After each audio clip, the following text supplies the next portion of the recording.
મિત્રો, આ છે સૂર્ય, જે ઝાડવાની આરપાર પણ અલગ અલગ ટાઈપના કિરણો અને રંગબેરંગી કલર દેખાડી રહ્યો છે. આ કરણનું ઝાડ છે, જેની અંદર પીળા ફૂલો થાય છે. મેં પ્રયત્ન કર્યો કે એની આરપાર પણ પ્રકાશના કિરણો અને રંગબેરંગી કલર જોવા મળે છે.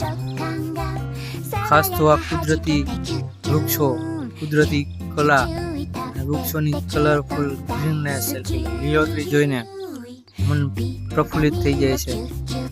અને આપણે આ વાવેલું છે. અહીં તમે જોઈ શકો છો, આ છે જાસૂદનું ફૂલ, જે અમે વાવેલું છે. એ ધીમે ધીમે મોટું થઈ રહ્યું છે. ત્યારબાદ એના ફૂલો એટલે કે એનું ફળ આપશે ફૂલ સ્વરૂપે, જે અમે ભગવાનને ધરીશું. આ છે તુલસી માતા,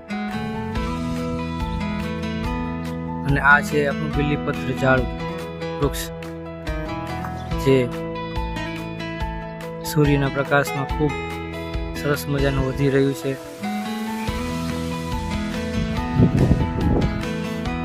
કહેવાય છે કે 27 વર્ષો વીતી ગયા હોવા છતાં પણ વિકાસના નામે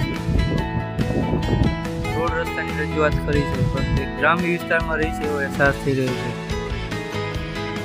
અહીં રોડ રસ્તા માટે ઘણી રજૂઆત કરવામાં આવી છે, પરંતુ હજુ સુધી કશું એક્શન લેવામાં આવ્યા નથી. હાલ આ અંદરની શેરીઓ છે, જ્યાં પણ સાવ રફ રસ્તા છે. ઠીક પણ મેઇન રસ્તાઓ પણ એવા બનાવાયા નથી, જ્યાં કદાચ ચોમાસું આવે તો ચાલી શકાય પણ નહીં.